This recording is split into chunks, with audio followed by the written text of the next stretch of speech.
Well, there are a couple dates to watch for in this whole Pac-12 media rights expansion saga, but I don't know that I would get too caught up in them. You are Locked On Pac-12, your daily podcast on the Pac-12 Conference. It's the Locked On Podcast Network, your team every day.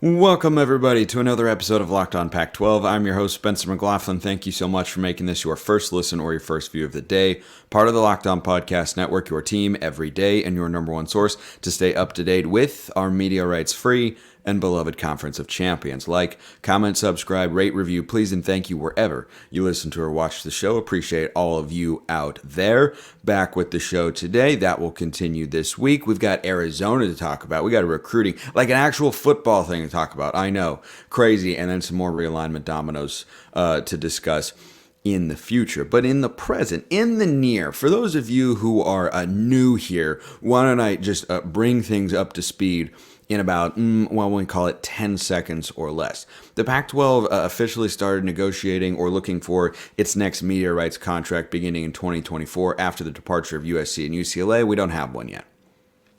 Okay, you're pretty much caught up to speed. Everything else is just kind of, shots across the bow and details and comments and yada, yada, yada and everything. But they're looking for one. They're trying to get one. They don't have one yet. But there are a couple dates that I think you should be aware of. The first one is July 17th. Now, the Mountain West has stated that they are officially looking at San Diego State as a university that has departed the conference. That is their official statement at this point in time. Those I talked about on last week's shows. You can go check them out. I think they've kind of set themselves up to be able to go either way, and I think San Diego State has done the same, and I think it was kind of some impressive political gamesmanship from both sides on that front. However, even in light of the Mountain West withholding San Diego State's $6.6 million media rights contract payout and payment are definitely redundant there, but I said them both anyway, as part of the installment of a $17 million exit fee to leave the conference, which is something that triggers when you let the conference know that you're leaving prior to June 30th of a calendar year for the next season. The Mountain West has also stated that there is a board of directors meeting, of which San Diego State, I don't believe, is going to be a part of, because Adela De La Torre, president of San Diego State, has been, according to the Mountain West, removed from the board of directors and is no longer one of the decision makers there, because, again, the Mountain West is saying, hey, you've left the conference here. But their membership is going to be discussed further on July 17th, that board of directors meeting. Yeah, interesting. Very, very interesting. And then the other date is 4 days later, July 21st. That's 10 days from today, by the way. Yeah, we're coming up on it. That's Pac-12 Media Day. Now, I, as a commissioner of a conference, would not want to go to Pac-12 Media Day and not have a media deal for the following season to talk about to the press, to the public, to the world, because that is all anybody is actually going to care about, and it's going to overshadow what is going to be an amazing season of football in the Pac-12. I wouldn't want to go into that date with that. I don't know what's going to happen with San Diego State on July 17th. I am not sitting here saying we're going to have a deal before July 17th. We're going to have a deal before July 21st.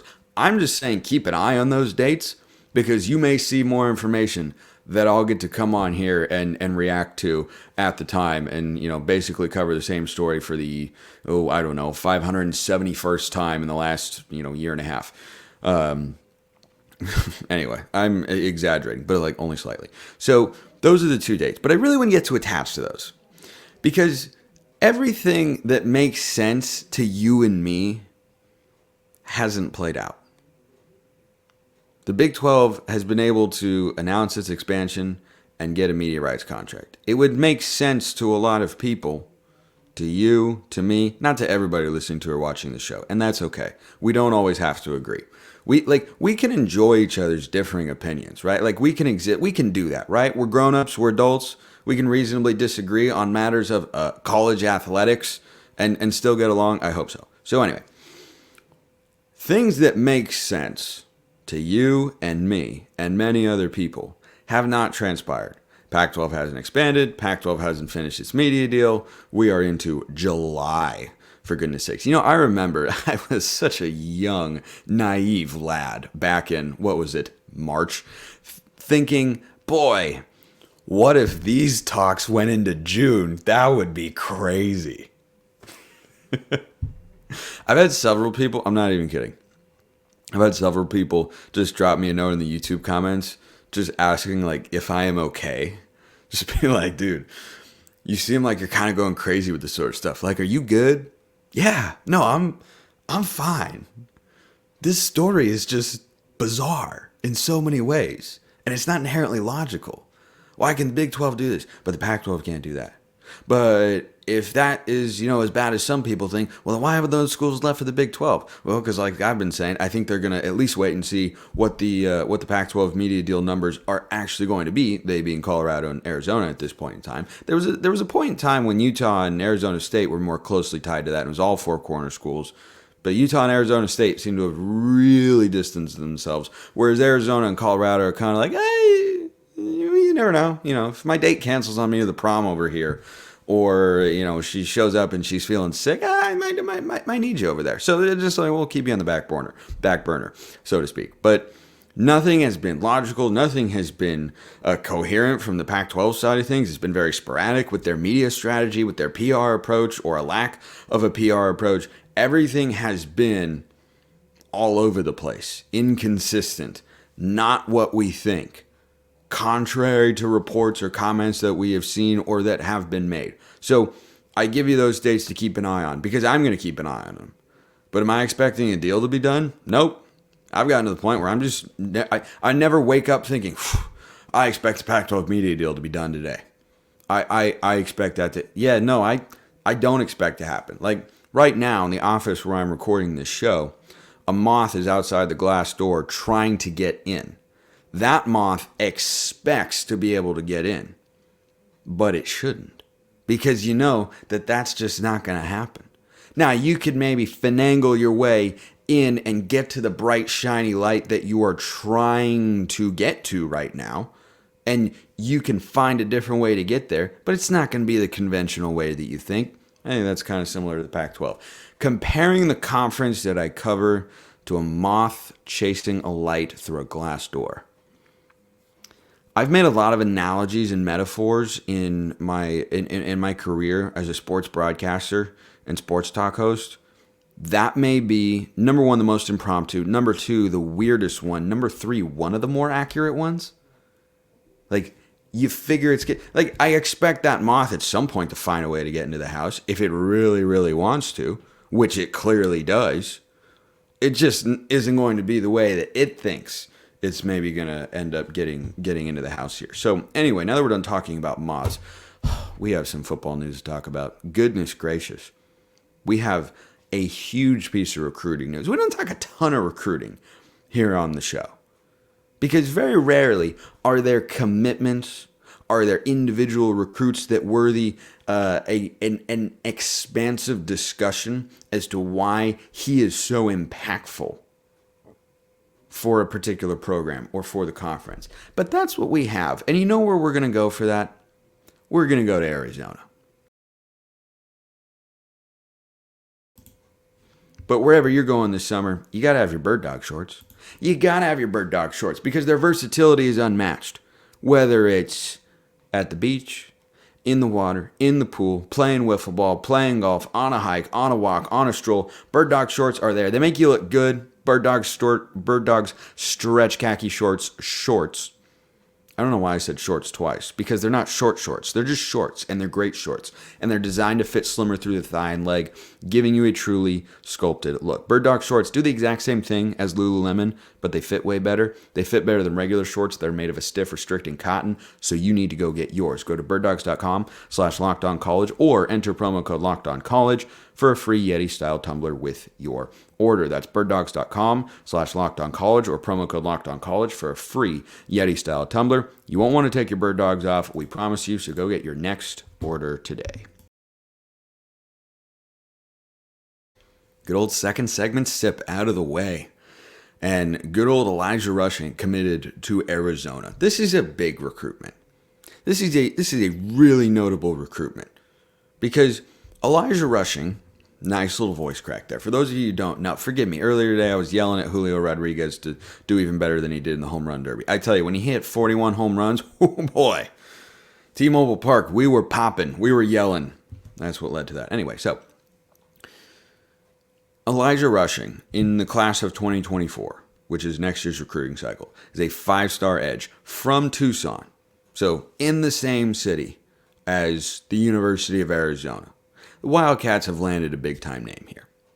That is the first 5-star in school history. That's the highest-rated recruit in in Arizona football history.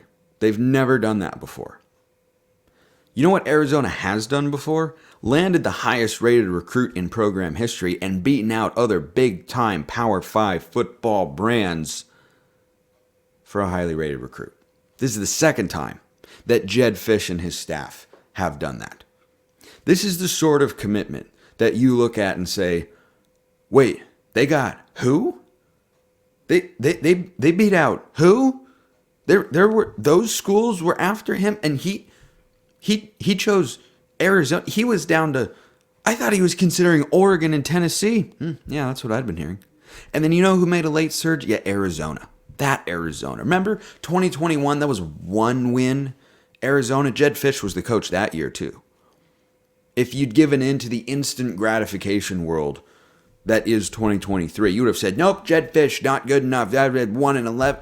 Sometimes you have meals that you need to pop into the air fryer, make in 15 minutes. And sometimes you need to braise a short rib. You can't do that in the air fryer. Sometimes you need the crock pot. You got to let things develop slowly. If you ever see a recipe that says make delicious ribs in 20 minutes, you can't make great ribs in 20 minutes.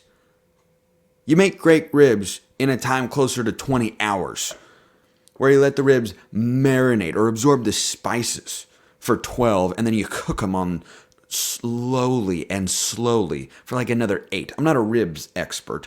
I do, however, watch an uncanny amount of Food Network for someone in my line of work. True story, by the way. I watch Food Network a lot. Always have, always will. So, Jedd Fisch is just continuing the upward trajectory. Jedd Fisch is continuing the upward momentum of Arizona. Do you remember in 2022, after that 1-11 season, and they went out and pulled in a top 25 high school recruiting class? Yeah, that was pretty impressive. And Tetairoa McMillan was the headliner there. Now, in 2023, in that cycle, if you're just looking at the high school recruiting ranks and not factoring in the portal, yeah, that was a top 40 class. And now in 2024, oh, would you look at that? We're now inside the top 35, we being the Arizona Wildcats in this particular discussion. There is not one way or one vision to build a successful college football program. It's like a golf swing. If you go watch the PGA Tour or whatever it is now, if you go watch a major championship, go watch the Masters. You see a lot of great players out there. You don't see two swings that look the same. Tiger swung different than Phil. Rory swings different than Brooks Koepka. Jordan Spieth swings different than Jon Rahm. Justin Thomas swings different than Colin Morikawa. They all look different, but they all have similar components within the structure and framework of their swing that allow them to be successful and hit the ball in a certain way that allows them to score and hit the ball where they want to. This is very much how it works in college football. Not every school looks the same when they play offense. Not every school looks the same when they play defense. Not every school recruits at the same level. But there are underlying qualities that you have to be a successful college football program, to be a successful head coach. And if you were Jedd Fisch, what was step one? Start to bring in better players. Yeah, they did that. And their recruiting class, okay, yeah, pulled back a little in 2023, but now we're on the ascension for 2024. Well, what do you need to follow? You need results to follow. They went from 1 win to 5 wins. What are they going to be in 2023, this fall? Which is not that far away, by the way. This is the last month of the year without college football. We all understand that, right? because I'm pretty excited about that.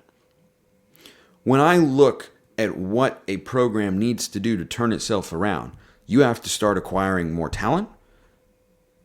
You have to turn around the results on the field.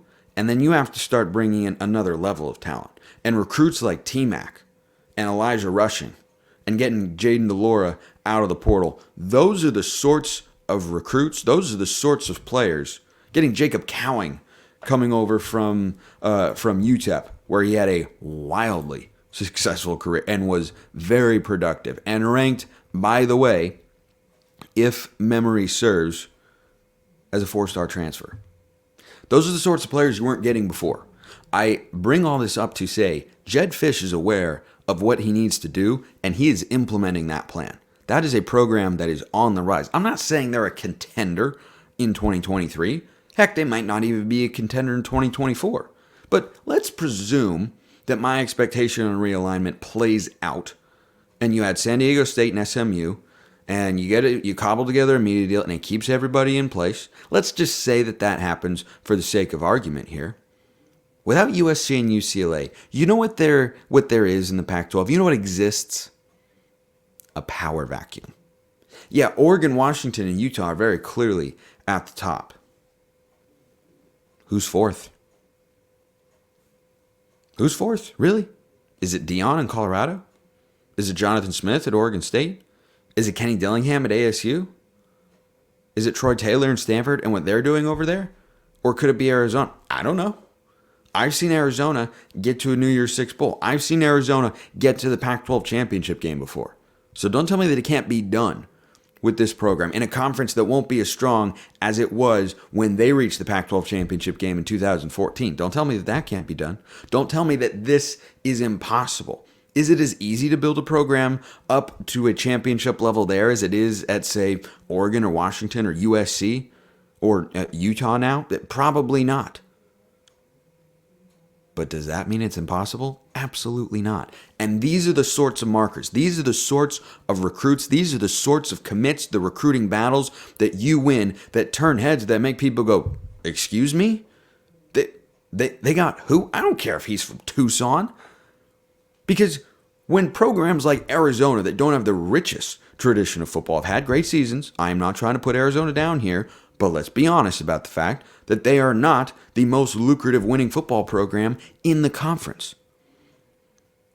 When a program like that suddenly goes toe-to-toe with Oregon, not once but twice in the last couple of years, for a highly rated, highly impactful recruit, when they go toe-to-toe with Oregon again, and Tennessee was in the mix, and who else wanted Jacob Cowing? A lot of different schools. And you're landing those kids, and they're making an impact on the field, and that's leading to wins.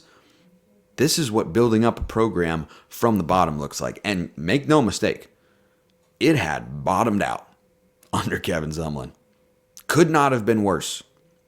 But boy, Jedd Fisch and that staff have got them moving in the right direction.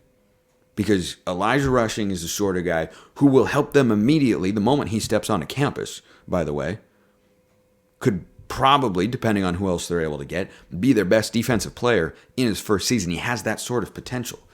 This is one of the 40 best players, 40 best recruits, 30, 40 best recruits, depending on where you look, in the country. Those sorts of players weren't considering Arizona, but now they are. And the more kids that do that, the more other kids will respect an Arizona offer. Because they'll say, oh, yeah, I remember. Yeah, that's where Elijah Rushing went. Yeah. No, Jacob Cowing went over there. Did really well. Oh, yeah, that's right. T-Mac went there. Oh, he was so good as a true freshman. And that's the other thing that Arizona can offer these kids that other big-time schools cannot. A guarantee of playing time as a true freshman. T-Mac as a true freshman played a bunch. If T-Mac had ended up going to Oregon, he might have played. He wouldn't have been a top 2 receiving target, top 2 or 3.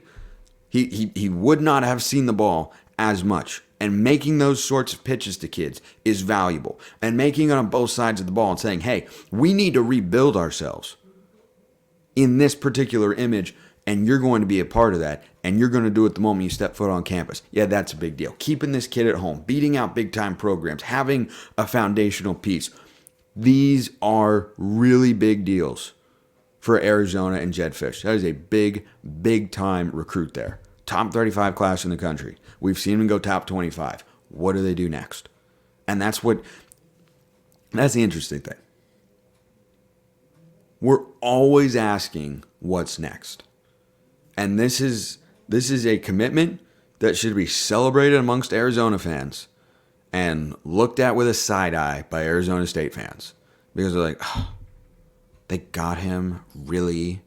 Well, Arizona State got Jaden Rashada. Again, one of those sort of commitments where you're like, wait, he was caught up in this NIL nonsense at Florida and Miami, and he was doing all this, and he ended up where? It was a 3-9 football team, right? Elijah Brown, quarterback at Stanford in 2024, same sort of thing. You're like, wait. Didn't he have offers from this Power 5 powerhouse and this conference contender? And he's going to Stanford? He's going where? These are the sorts of recruits that you look at and go, that could be more than just a big-time recruitment and a big-time player, which it is. But what can happen next? Lots can happen next. That's the answer there. So,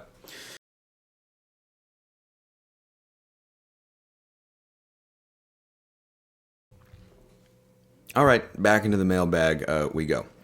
YouTube comments or hit me up on Twitter at Smalls_55 or at LO_Pac-12. DMs and mentions always wide open. This from MJB. This is one of the ones I was referring to from earlier. How you holding up, Spencer? Life is good, man. I don't complain. Are your fingers arthritic after crossing them for so long? Badumts. He wrote out the badumts. That's quality. That's quality. Do you think San Diego State's decision will affect the media deal numbers? Do you have any info on whether this move presents a snag in negotiations that will delay it further? And do you think this move on its own makes it more likely that Oregon or Washington leave? Also, how does this affect SMU's decision?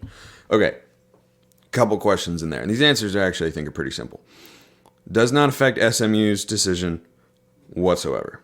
Because SMU's in a different conference. They're dealing with different bylaws. There's no timeline to add SMU, right?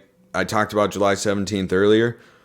There's nothing like that for SMU because no matter what, they're going to be within the 27-month window per the American Conference bylaws, meaning that they're just going to negotiate a higher than $10 million payout according to the exit. That's what UCF, Houston, Cincinnati just did. So it doesn't affect SMU at all. There's nothing the Pac-12 can do to convince Oregon and Washington beyond what they're already doing or have done to convince them the Pac-12 is the best place to be. There are no schools you can add unless you can go get Power 5, and I don't see any indication that that's the case, that is feasible for the conference now or in the future. I don't think that this move on its own makes it more likely Washington, Oregon leave. I think Washington and Oregon have made the calculation in their mind. Will we take a Big Ten offer no matter what? Or do we think we're going to stay in the Pac-12 or are we going to wait and see? There's nothing the Pac-12 can do with G5 schools that's going to sell Oregon and Washington on, well, now we should stay, right? And by the way, I don't think Oregon and Washington are on the precipice of leaving because I don't think the Big Ten offer is coming at any point in time in the near future. It could one day. And whenever that is, I think Oregon and Washington would probably take it and go. And San Diego State and SMU being there might affect the Pac's long-term viability, but I don't think it's going to affect Oregon and Washington's decision. They're either going to place a higher value on having a better chance to win the conference and get to the playoff and the national championship picture in the Pac, or they're going to place a higher dollar or a higher value on the dollar figure and television and relevance and yada, yada, yada, over in the Big Ten. I think that calculation is completely unaffected by San Diego State. Now, the other thing that you have in here, do you have any info on whether this move presents a snag in negotiations that will delay it further? That has long been a theory of mine on the show. I don't have an inside track on that, but I would say it's a pretty reasonable assumption that the San Diego State factor and the television household and the market and the presence in Southern California, it is not as valuable as Los Angeles. I'm not arguing that. It is, however, a top 30 market in the country, just behind, I think, or right around Salt Lake City, according to the Nielsen ratings for 2023. I don't know how that doesn't alter a deal. I don't know if it's making it tremendously more valuable. I don't know if it's altering the number. That's for, media people to figure out. But I think the promise of expansion to San Diego and the Dallas-Fort Worth area with SMU, and I know they don't carry the whole place, but just having a mere presence there, based on what I've read from people who actually work in media and know a lot more about this than I do, it has inherent value. Doesn't mean it's a lot, but there is a component there of, yeah, this is something that we think is a good idea. So I think that, I don't know that it's as much of a snag as, what the dollar figures are actually going to be, which kind of parlays into the final mailbag question for the day. But will it affect the media deal numbers? I mean, it could, but I think it'd be pretty marginal because you're trying to get big television ratings and San Diego State's not going to draw those now. You might be trying to sell media executives or representatives on, hey, they're going to be worth something more in the future once they build up their brand and build up their fan base more and TV viewership and all this sort of stuff. That could be, but that effect to me would probably be minimal. Your strongest selling points when you're going into these media rights negotiations are the biggest brands that you currently have. And for television products, that's Oregon, Washington, and Utah. Those are the top schools that you have to sell as, here are our contenders, here are our big players, these are our major games, these are our, tier one games, quote unquote, for, who wants to have these matchups and, schools that we need to have playing themselves, or playing each other every year.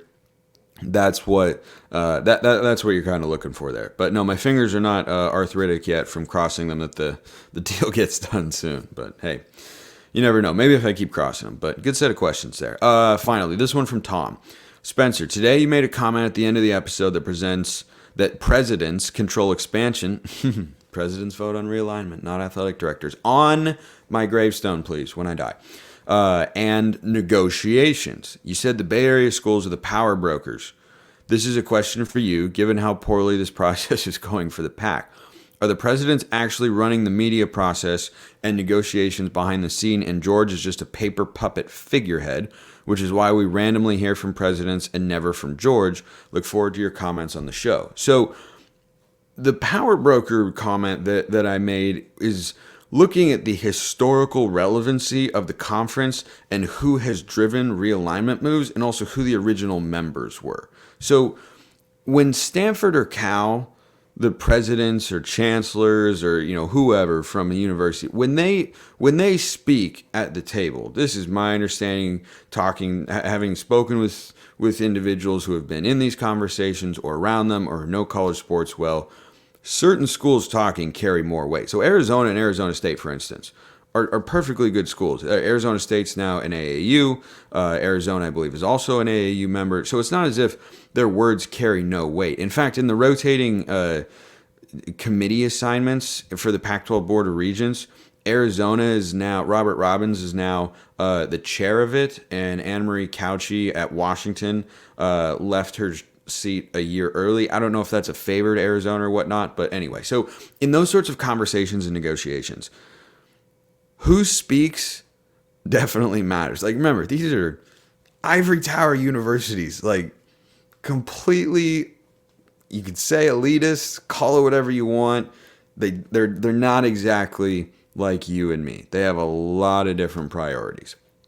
And there are plenty of fine people there. But when you go back and look at the history of the conference and where schools stand and when they joined and what decisions they've been involved with and everything like that, certain schools, I think, carry a little bit more weight. So, and that also can tie into what your brand is and how appealing you are to other conferences or your history there. But if you're the new kid at the table, you're not coming in making demands. When you're a new employee at a company, are you coming in making demands, driving decisions right away, or are you just kind of trying to feel stuff out? These sorts of membership additions are no different. So, Utah is a pretty darn good school, but I wouldn't consider them one of the original, power brokers in the conference or, founding members who have kind of that institutional respect amongst the presidents and chancellors. So that's part of it. Second thing is the negotiations. So my understanding of how these media rights talks are actually going is George Kliavkoff and several other, administrators or people on his team in the Pac-12 are negotiating the deal with representatives and executives from the media entities that they're planning to partner with. Kliavkoff then goes back to the presidents who have more control and power as a unit than George Kliavkoff does. Remember, Larry Scott, for all his misgivings, wanted to expand the league several years ago. Not all the presidents or not enough presidents were on board with it, so it didn't happen. A commissioner is not all powerful. He works for the presidents and works to represent them and works in conjunction with them. So he goes out with his team and works with the media people, and they hammer out details on a deal. He then goes back and presents it to the presidents, and the presidents say, we like this, we don't like that, see if you can work on that. George goes back to the negotiating table. He and his team get together. They hammer out details. They work out this sort of stuff. They get a framework. They get all this, and they go and present it to the presidents. And so when the deal is finalized, when it's done, George Kliavkoff will present it to the presidents, and they have to approve it with an 8 out of 10 majority vote. And then the grant of rights comes up, which is all these schools have to sign their grant of rights for their athletics broadcasts over to the Pac-12, right? Not just agree to it in principle, but agree to it in writing. And that's kind of different from, what the actual deal is. But that's kind of the interplay here is deal is negotiated with Pac-12 and media. George takes it to presidents. They say, we like this, this, and this. Take that out. Do better on this. We want that. We're not okay with this. And only 6 of us are going to vote for it. Then he's got to go back. And it's just, it's guess and check. It's just guess and check back and forth for, trying to find that right combination of whether it's linear, streaming, dollar figures, who's got tier 1 rights, who's got, everything like that. That is how the negotiating process works. But the presidents, as a unit, with an 8 out of 10 vote, have to sign off on everything. They have to sign off on expansion. They have to sign off on the media deal. Because if they don't, there's no deal. So they're not directly negotiating with the media people. That's what the conference is kind of there to do, to represent their best interests in these negotiations, because they have a lot of other things they need to do. But they are going to take time out of their busy schedules to approve the deal or not approve the deal and say, okay, yeah, this is something that we're good with, or this is something that we are not good with. So I don't think George is a paper puppet figurehead. I do think that he gets all the attention because he's the commissioner, but he should also be getting most of the credit if the deal ends up being really good. He'll get the blame if the deal is really bad, but I don't think it's quite that black and white. That's how it'll play out, is people say, oh my gosh, George is amazing, or oh my gosh, George is terrible. You can't make that determination with such a narrow-minded vision of it, because it's a very complicated and layered situation. But when the deal actually comes out, we'll talk about that more. But great questions. Keep them coming. There are more in the mailbag. I'll be getting to those as the week rolls on. Appreciate everyone listening. I will see you next time, and have a wonderful rest of your day.